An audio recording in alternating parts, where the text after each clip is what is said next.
Hello hello hello बच्चों, welcome welcome welcome to your favourite channel science की पाठशाला।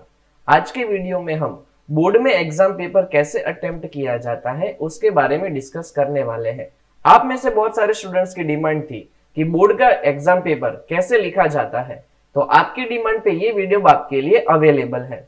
इस वीडियो को लास्ट तक देखना, बिकॉज यहाँ पे हम मीम्स के थ्रू पूरा डिस्कशन करने वाले हैं, जिसमें आपको बहुत ही ज्यादा मजा आने वाला है। अगर आपने अभी तक प्रैक्टिस पेपर्स को सॉल्व करना स्टार्ट नहीं किया है तो फटाफट से उसको स्टार्ट कर देना, बिकॉज प्रैक्टिस पेपर्स आपके लिए बहुत ज्यादा इंपॉर्टेंट है। इस चैनल में मैंने आपको प्रैक्टिस पेपर्स को पीडीएफ के फॉर्म में अवेलेबल करवाया है।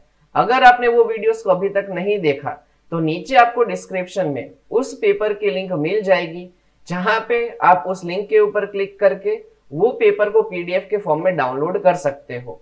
और साथ में उसको सॉल्व करने के बाद मेरे ईमेल एड्रेस पे, जो आपको यहाँ पे अवेलेबल हो जाएगा, साथ साथ में डिस्क्रिप्शन है, वहां पे उस ईमेल आईडी पे आप पीडीएफ के फॉर्म में भी वो पेपर का सॉल्यूशन भेज सकते हो और फर्दर गाइडेंस के लिए मुझसे ईमेल के थ्रू भी बात कर सकते हो।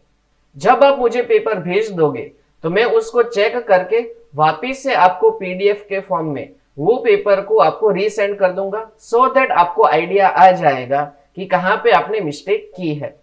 अब हम बिना टाइम वेस्ट किए इस वीडियो को स्टार्ट करते हैं।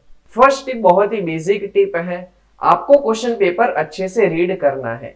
आपको एग्जाम हॉल में 15 मिनट पहले क्वेश्चन पेपर मिल जाता है, उस टाइम का आप केयरफुली यूज कर सकते हो और पूरे क्वेश्चन पेपर के जितने भी क्वेश्चन है उसको 3 लेवल्स में डिवाइड कर सकते हो, जैसे कि इजी क्वेश्चन कौन से हैं, मीडियम लेवल के क्वेश्चन कौन से हैं और डिफिकल्ट लेवल के क्वेश्चन कौन से हैं।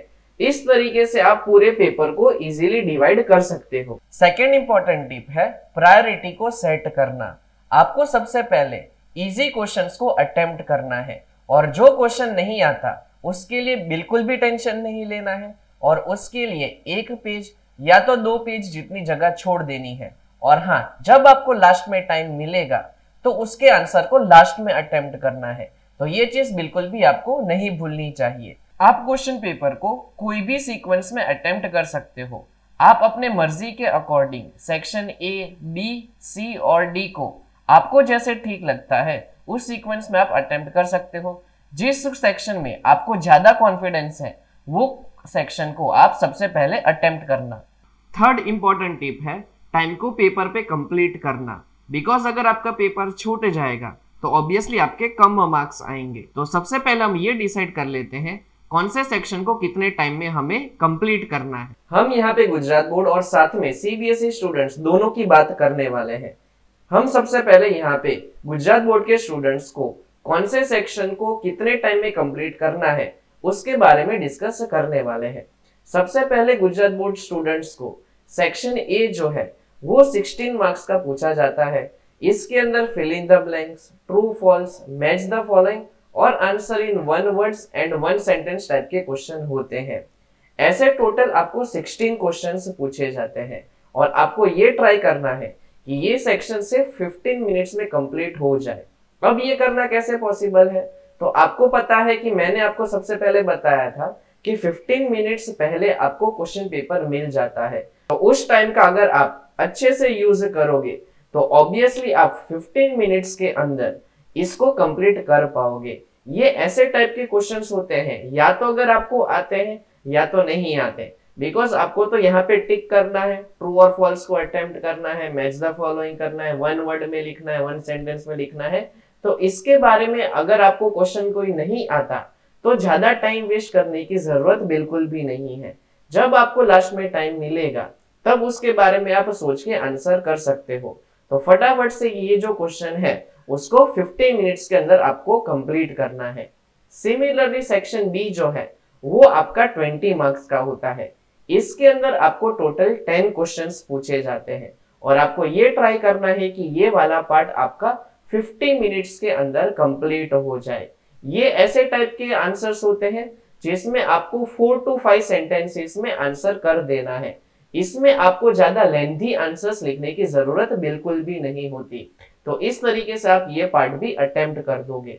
इसके बाद आपका आता है सेक्शन सी, जिसके अंदर टोटल 24 मार्क्स होते हैं और आपको टोटल 8 क्वेश्चंस यहाँ पे 3 मार्कर्स पूछे जाते हैं। ये थोड़ा सा लेंथी पोर्शन है। यहाँ पे आपको डायग्राम बेस्ड क्वेश्चन पूछे जाते हैं और न्यूमेरिकल बेस्ड क्वेश्चन और बड़ी बड़ी शॉर्ट नोट्स भी पूछी जाती है। तो ये आंसर्स को आपको परफेक्टली लिखना आना चाहिए। ये जो आंसर्स है उसकी लेंथ 1 पेज से लेके 1.5 पेज तक हो सकती है। तो यहाँ पे आपको केयरफुली आंसर्स को अटेम्प्ट करना है और सारे के सारे जो इंपॉर्टेंट पॉइंट्स हैं वो अच्छे से लिखने हैं और ये चीज ध्यान रखनी है कि कोई भी इंपॉर्टेंट पॉइंट आप यहाँ पे मिस ना कर दो। तो इसके लिए आपको सबसे ज्यादा टाइम इन्वेस्ट करने की जरूरत है। तो यहाँ पे आप 60 मिनट्स मतलब कि 1 आवर के अंदर ये पार्ट को भी कंप्लीटली अटेम्प्ट कर सकते हो। और लास्ट में आता है आपका सेक्शन डी जो टोटल 20 मार्क्स का है। इसके अंदर आपको टोटल 5 क्वेश्चन पूछे जाते हैं ऑफ 4 मार्कर्स। ये पार्ट देखोगे तो उतना ज्यादा टाइम आपको यहाँ पे नहीं लगने वाला, बिकॉज आपको सिर्फ और सिर्फ 5 क्वेश्चंस यहाँ पे अटेम्प्ट करने हैं। अगेन इसमें शॉर्ट नोट टाइप के क्वेश्चन और डायग्राम बेस्ड क्वेश्चन पूछे जाते हैं। तो ऐसे टाइप के जो आंसर्स हैं उसकी लेंथ 1.5 पेज से 2 पेज जितनी हो सकती है। तो ये सेक्शन आप टोटल 45 मिनट्स के अंदर कंप्लीट करने का ट्राई करोगे।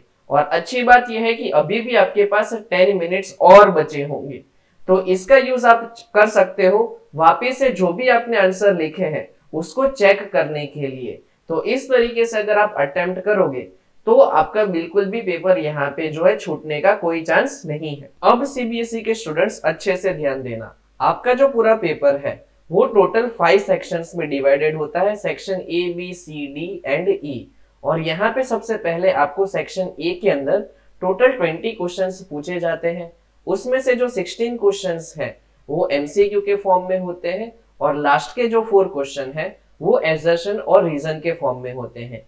ये सारे के सारे क्वेश्चंस जो है वो ट्रिकी होते हैं और टोटल आपको यहाँ पे 20 मार्क्स का ये सेक्शन होता है, इसलिए आपको थोड़ा सा ज्यादा टाइम यहाँ पे इन्वेस्ट करने की जरूरत है। आप 30 मिनट्स के अंदर ये सेक्शन को पूरा अटेम्प्ट करने का ट्राई कर सकते हो। नेक्स्ट जो आता है वो है सेक्शन बी, जहां पे टोटल आपको 6 क्वेश्चंस पूछे जाते हैं ऑफ टोटल 12 मार्क्स। अब ये जो आंसर्स हैं वो शॉर्ट क्वेश्चन आंसर्स होते हैं। यहाँ पे आपको थोड़ा सा टाइम लग सकता है बिकॉज ये ऑब्वियसली थोड़े आपको ट्रिक की फॉर्म में पूछे जाते हैं, इसलिए आप सोच समझ के इसको अटेम्प्ट करने का ट्राई करोगे तो आपका 35 मिनट्स के अंदर ये सेक्शन भी हो जाना चाहिए। नेक्स्ट जो सेक्शन है सेक्शन सी, जहां पे आपको टोटल 7 क्वेश्चन पूछे जाते हैं 3 मार्क्स के। ये थोड़ा सा लेंथी पोर्शन है, इसमें आपको और ज्यादा टाइम इन्वेस्ट करने की जरूरत पड़ेगी बिकॉज यहाँ पे आपको बहुत कुछ लिखने की जरूरत है और यहाँ पे आपको टोटल 45 मिनट्स जितना टाइम इन्वेस्ट करना पड़ेगा। नेक्स्ट आता है सेक्शन डी, जहां पे आपको टोटल 5 मार्क्स के 3 क्वेश्चन पूछे जाते हैं। ऑब्वियसली ये जो है पार्ट वो थोड़ा सा इंपॉर्टेंट बन जाता है आपके लिए बिकॉज ये केस स्टडी टाइप के क्वेश्चन है, जहां पे आपको पूरा का पूरा जो केस स्टडी है वो रीड करना होता है और बाद में उसको उसके नीचे जो क्वेश्चंस दिए हैं उसको अटेम्प्ट करना होता है। तो यहाँ पे आपका जो मैक्सिमम टाइम है वो रीड करने में जाएगा। तो आपको ये ट्राई करना है कि आप कम से कम टाइम में वो क्वेश्चंस को रीड करो और बाद में उसको अटेम्प्ट करो। सिर्फ यहाँ पे 3 क्वेश्चंस ही होते हैं, तो आपको ये ट्राई करना है कि 30 मिनट्स के अंदर आप ये पूरे सेक्शन को कंप्लीट इजीली कर पाओ। और लास्ट में सेक्शन ई आता है, जहां पे आपको 4 मार्कर्स के 3 क्वेश्चंस अगेन पूछे जाते हैं। अगेन ये जो क्वेश्चंस होते हैं वो सब पार्ट में डिवाइडेड होते हैं, मतलब कि एक क्वेश्चन के अंदर 2 से लेके 3 सब पार्ट्स हो सकते हैं और ये ज्यादातर ट्रिकी क्वेश्चंस होते हैं, ज्यादातर ये लेंथी क्वेश्चंस नहीं होते। तो अगर आप सोच समझ के लिखने का ट्राई करोगे तो इजीली 30 मिनट्स के अंदर भी ये सेक्शन आपका कंप्लीट हो जाएगा। अगेन आपको लास्ट में 10 मिनट्स और मिलेंगे बिकॉज आपने 170 मिनट्स के अंदर ये पूरा पेपर कंप्लीट कर दिया है। तो ये 10 मिनट्स के अंदर आप अगेन रिवाइज कर सकते हो। नेक्स्ट इंपॉर्टेंट टिप है आपका प्रेजेंटेशन। आपका प्रेजेंटेशन बहुत ही अच्छा होना चाहिए, नीट और क्लीन हैंडराइटिंग में आपको सारे के सारे आंसर्स लिखने हैं और जहां पे भी डायग्राम की रिक्वायरमेंट हो वहां पे स्केल और पेंसिल का यूज करके प्रॉपरली डायग्राम को ड्रॉ करना है। और ये ट्राई करना है कि जब भी आप आंसर लिखो तो तो एक लाइन के अंदर मैक्सिमम 6 to 7 वर्ड्स ही आए। आपको वर्ड्स के बीच में प्रॉपर स्पेसिंग रखना है, जिससे आपका जो आंसर है वो नीट और क्लीन दिखाई देगा और पेपर चेकर जो है वो इजीली आपका आंसर रीड कर पाएगा। तो उसके बेसिस पे आपके मार्क्स बिल्कुल भी नहीं कटेंगे।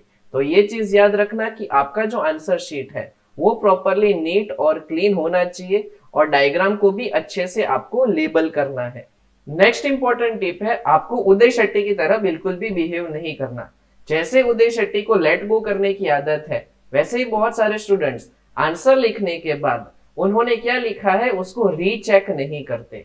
तो जो आपको लास्ट में 10 मिनट्स का पेपर को रीचेक करने का टाइम मिलता है, वहां पे आप सारे के सारे आंसर्स को रीचेक कर लोगे और खास करके जो लॉन्ग क्वेश्चन आंसर है वहां पे आप अच्छे से चेक कर लेना कि आपने कोई स्पेलिंग मिस्टेक तो नहीं की है या तो कहीं पे लिखने में गड़बड़ नहीं हुई है। तो ये चीज आप अच्छे से ध्यान में रखना। अब हम ये डिस्कस कर लेते हैं कि आंसर लिखते वक्त आप कौन सी चीजें करोगे और कौन सी चीजों को अवॉइड करना है। जैसे कि हम यहाँ पे कुछ क्वेश्चंस को देखने वाले हैं जिसका आंसर आप किस तरीके से अटेम्प्ट करोगे और कौन सी चीजों को अवॉइड करना है वो आपको इसके थ्रू आइडिया आ जाएगा। जैसे कि सबसे पहले आपको एक क्वेश्चन मान लो पूछा जाता है कि आपको यहाँ पे डिफरेंस बिटवीन अटेम्प्ट करना है और यहाँ पे क्वेश्चन में लिखा गया है कि आपको 2 पॉइंट्स लिखने हैं। तो ऑब्वियसली इस केस में आप यहाँ पे 2 पॉइंट्स में ही आंसर्स को कंप्लीट करोगे। कोई सेंस है इस बात? और मैंने ये चीज नोटिस की है कि कई बार डिफरेंस बिटवीन के जो आंसर्स हैं वो स्टूडेंट्स पॉइंट वाइज लिखते हैं, यानी कि पैराग्राफ वाइज लिखने का ट्राई करते हैं। अगर आप उस तरीके से उसको अटेम्प्ट करोगे तो आपके मार्क्स कट हो सकते हैं। तो जितने भी डिफरेंस बिटवीन के क्वेश्चंस हो उसको आपको हमेशा इस तरीके से कॉलम में ही अटेम्प्ट करने का ट्राई करना है, अदरवाइज आपके मार्क्स डेफिनेटली कट हो जाएंगे। अब मान लो कि आपको कोई ऐसा क्वेश्चन पूछे जिसमें आपको डेफिनेशन लिखनी है, फॉर्मूला लिखना है और यूनिट लिखना है, तो सिर्फ आप उतना ही पार्ट यहाँ पे अटेम्प्ट करोगे, बिकॉज ऐसे टाइप का जो क्वेश्चन होता है वो 2 मार्क्स में जनरली पूछा जाता है और यहाँ पे स्टूडेंट्स जो है वो एक्स्ट्रा लिखने का ट्राई करते हैं। तो ऐसे टाइप के क्वेश्चन के अंदर जो आपको पूछा गया है वो आंसर सिर्फ टू दी पॉइंट आपको लिखना आना चाहिए और ऐसे टाइप के आंसर्स को आप हमेशा पॉइंट वाइज ही लिखने का ट्राई करोगे। जैसे कि आप सबसे पहले इलेक्ट्रिक करंट की डेफिनेशन लिखोगे, बाद में उसका फॉर्मूला लिखोगे और उसका यूनिट लिखोगे। इसमें आपको कोई भी पार्ट एक्स्ट्रा लिखने की बिल्कुल भी जरूरत नहीं है। नेक्स्ट इंपॉर्टेंट पार्ट आता है न्यूमेरिकल बेस्ड क्वेश्चंस। यहाँ पे सबसे पहले आप जो भी वैल्यूज आपको यहाँ पे दी गई है किसी भी न्यूमेरिकल के अंदर वो नोट करने का ट्राई करोगे। जैसे कि मैंने यहाँ पे क्वेश्चन के अंदर पहले पावर की वैल्यू को लिखा है, बाद में टाइम की वैल्यू को लिखा है, बाद में कितने दिन है और कॉस्ट पर यूनिट लिखा है। उस तरीके से आप अच्छे से पहले क्वेश्चन को रीड करोगे और कौन सी वैल्यू आपको यहाँ पे प्रोवाइड की है क्वेश्चन के अंदर उसको अलग से लिखने का ट्राई करोगे। बाद में आप सोचोगे कि यहाँ पे कौन सी चीज आपको पूछी गई है और कौन सा फॉर्मूला आप यहाँ पे यूज कर सकते हो, वो इजीली डिसाइड कर पाओगे और बाद में आप आंसर को अटेम्प्ट करोगे तो आपके बिल्कुल भी मार्क्स नहीं कटेंगे। और लास्ट में आप जो भी आंसर आता है उसका कंक्लूजन स्टेटमेंट लिखना भी बिल्कुल मत भूलना। नेक्स्ट हम डिस्कस करते हैं कि केमिस्ट्री के क्वेश्चंस के आंसर्स को कैसे लिखा जाता है, क्योंकि यहाँ पे स्टूडेंट्स जब भी कोई केमिकल रिएक्शन लिखते हैं तो बहुत ही कॉमन मिस्टेक्स करते हैं। जैसे कि यहाँ पे हमें क्वेश्चन में दिया हुआ है कि ऑक्सीडेशन और रिडक्शन रिएक्शन को एक्सप्लेन करना है यूजिंग एग्जांपल। तो मोस्ट ऑफ द स्टूडेंट्स इस तरीके से यहाँ पे रिएक्शन तो लिख देंगे, जैसे कि 2Cu plus O2 gives 2CuO, लेकिन यहाँ पे कई बार वो इक्वेशन को बैलेंस करना भूल जाते हैं और कई बार जो है वो यहाँ पे स्टेट लिखना भूल जाते हैं। जैसे कि ये अगर सॉलिड स्टेट में है, ये अगर गैसियस स्टेट में है और अगेन ये जो कॉपर है वो सॉलिड स्टेट में है। तो इस तरीके से स्टूडेंट्स जो है वो लिखना भूल जाते हैं। अगर आप यहाँ पे कोई भी केमिकल रिएक्शन में स्टेट को एक्सप्लेन नहीं करोगे तो आपके मार्क्स कट हो सकते हैं। कई बार स्टूडेंट्स जैसे कि यहाँ पे हमने हीट सप्लाई की है वो पार्ट भी लिखना भूल जाते हैं। तो ऐसी कॉमन मिस्टेक्स आपको बिल्कुल भी अटेम्प्ट नहीं करनी। तो ये चीज याद रखना है कि सबसे पहले आप स्टेट अटेम्प्ट करोगे, यहाँ पे मतलब कि स्टेट लिखोगे, कौन से स्टेट में वो सब्सटेंस प्रेजेंट है। सेकेंड चीज आप ये नहीं भूलोगे कि आपको ये जो इक्वेशन है उसको बैलेंस करना है। और लास्ट में ये चीज नहीं भूलोगे कि आपने यहाँ पे हीट सप्लाई की है या तो आपको एंड प्रोडक्ट में हीट मिल रही है। तो ऐसी कोई कॉमन मिस्टेक्स आपको यहाँ पे बिल्कुल भी कमिट नहीं। नेक्स्ट इंपॉर्टेंट क्वेश्चंस आते हैं केमिस्ट्री के अंदर, डायग्राम बेस्ड क्वेश्चन। आप लोगों ने थ्योरी तो अच्छे से लर्न कर ली होगी, लेकिन अगर आप प्रॉपरली डायग्राम ड्रॉ नहीं करोगे तो उसकी वजह से आपके मार्क्स कट हो सकते हैं। आपको neat and clean diagram using pencil and scale अच्छे से ड्रॉ करना आना चाहिए। साथ साथ में अगर जैसे आपने यहाँ पे मैंने लेबल करके दिया हुआ है, वैसे अगर आपने प्रॉपर लेबलिंग नहीं किया होगा तो उसकी वजह से भी आपके मार्क्स कट हो सकते हैं। और अगर आपका रिएक्शन वाला पार्ट भी आंसर के अंदर आता है तो रिएक्शन वाला पार्ट भी आप बिल्कुल भी मिस मत करना। अगर आपने रिएक्शन नहीं लिखा होगा तो भी आपके मार्क्स ऑब्वियसली कट हो जाएंगे। तो कौन सी चीज याद रखोगे? सबसे पहले आपको neat and clean diagram draw करना है, बाद में उसको लेबल करना है, और अगर कोई रिएक्शन उसमें आता है तो उसको प्रॉपरली लिख देना है। जैसे कि यहाँ पे मैंने स्टेट भी लिखे हैं, वैसे आप यहाँ पे स्टेट्स भी लिख दोगे तो ऑब्वियसली आपके बिल्कुल भी मार्क्स नहीं कट होंगे। नेक्स्ट इंपॉर्टेंट क्वेश्चन आते हैं फिजिक्स के अंदर, रे डायग्राम, जो आपको ऑब्वियसली 3 मार्क्स में पूछे ही जाते हैं। तो अगर आपको रे डायग्राम अटेम्प्ट करना है तो जैसे मैंने यहाँ पे इसका प्रेजेंटेशन किया है उसी तरीके से अगर आप रे डायग्राम ड्रॉ करोगे तो आपको फुल मार्क्स वहां पे मिल जाएंगे।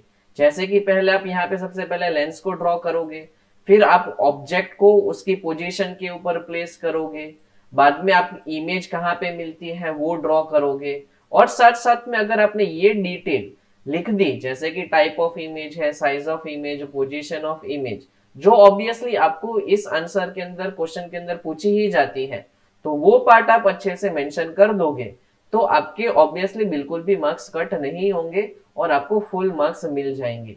तो ये चीज याद रखना है कि रे डायग्राम को कंपलसरी स्केल का यूज करके ही ड्रॉ करना है। आप प्रॉपरली यहाँ पर प्रिंसिपल एक्सिस को ड्रॉ करोगे, जो इंसिडेंट रे है, रिफ्रैक्टेड रे है, उसके ऊपर इस तरीके से आप एरोस को शो करोगे तो आपका जो रे डायग्राम है वो कंप्लीट कंसीडर किया जाएगा और कंप्लीट मार्क्स आपको यहाँ पे मिल जाएंगे।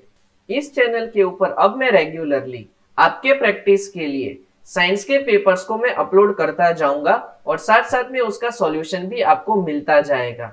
साथ साथ में अब मैं फिजिक्स, केमिस्ट्री और बायोलॉजी का पूरा एक इंपॉर्टेंट क्वेश्चंस का लिस्ट लेके आने वाला हूं विथ सॉल्यूशन। तो नेक्स्ट जो वीडियोस अपलोड होने वाले हैं उसको आप बिल्कुल भी मिस मत करना।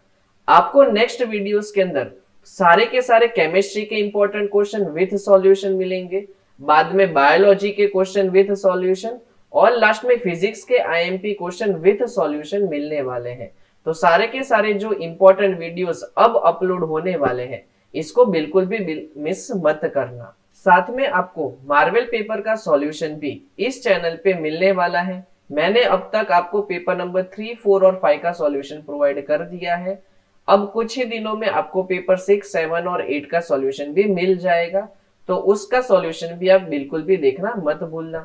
अगर ये वीडियो आपको पसंद आया तो इस वीडियो को लाइक कर देना, चैनल को सब्सक्राइब कर देना और अपने फ्रेंड्स और फैमिली में इसको शेयर कर देना। अंटिल देन गुड बाय, मिलते हैं हम नेक्स्ट वीडियो में।